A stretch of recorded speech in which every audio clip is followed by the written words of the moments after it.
Racism है, ये जो रेसिस्ट कमेंट हैं इंडिया के खिलाफ जब भी सोशल मीडिया पर चलते हैं तो उन्हें ब्लॉक नहीं किया जाता बल्कि और ज़्यादा प्रमोट क्यों किया जाता है? इस चीज़ की मुझे सबसे ज़्यादा हैरानगी हुई है और मैं समझता हूँ पाकिस्तान की इंतहाई फेल्ड डिप्लोमेसी है।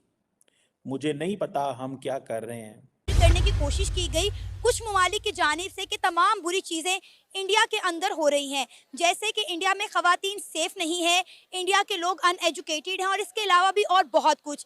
लेकिन तब इस ट्रेंड का पासा ही बदल गया जब इंडिया ने इन ममालिक के इस ट्रेंड को इन्हीं के खिलाफ इस्तेमाल किया। पाकिस्तान में एक भी हिंदू नहीं रहेगा। अगर वो चाहते हैं तो यहाँ से जाना चाहें तो जा सकते हैं वो, लेकिन हमारा तो मुल्क सलाम मुल्क है ना। इंडिया के अंदर विलिंगनेस बढ़ा दी है, इंडिया के अंदर ये चीज़ बढ़ा दी है और particularly under the leadership of Narendra Modi साहब कि वो पाकिस्तान को मिलिटरली रिस्पॉन्ड करेंगे। यूरोपियन कंट्रीज ना सिर्फ इंडिया बल्कि पाकिस्तान के खिलाफ भी ऐसी कैंपेन्स लॉन्च करते रहते हैं। इनके अपने एक पैरामीटर्स हैं।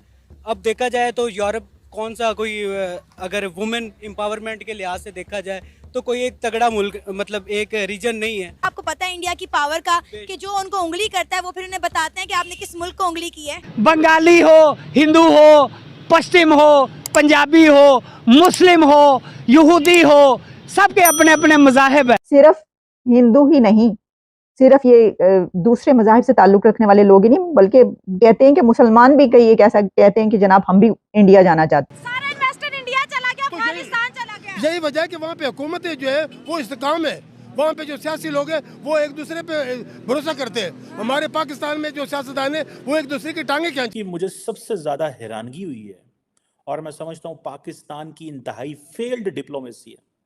मुझे नहीं पता हम क्या कर रहे हैं। रिपोर्ट ये कह रही है कि Pakistan long history of supporting anti militant groups in India, ये रिपोर्ट कह रही है कि पाकिस्तान की एक लंबी हिस्ट्री है कि वो एंटी इंडिया मिलिटेंट ग्रुप्स को सपोर्ट करता है। इस चीज़ ने इंडिया के अंदर विलिंगनेस बढ़ा दी है, इंडिया के अंदर ये चीज़ बढ़ा दी है और particularly under the leadership of Narendra Modi साहब कि वो पाकिस्तान को मिलिटरली रिस्पॉन्ड करेंगे।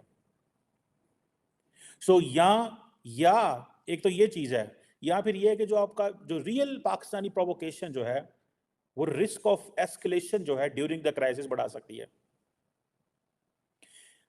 इंडिया पाकिस्तान के हवाले से वो फिर कह रहे हैं, कहते हैं ये जो पाकिस्तान दहशतगर्द ग्रुपों को सपोर्ट करता है उसकी वजह से इंडिया के अंदर विलिंगनेस है कि हमने सिर्फ मिलिट्री फोर्स के जरिए चीज़ों को डील करना है। या पाकिस्तान रियली प्रोवोक कर सकता है तो उसमें एस्केलेशन हो सकती है। सो ये पॉइंट है, ठीक है जी।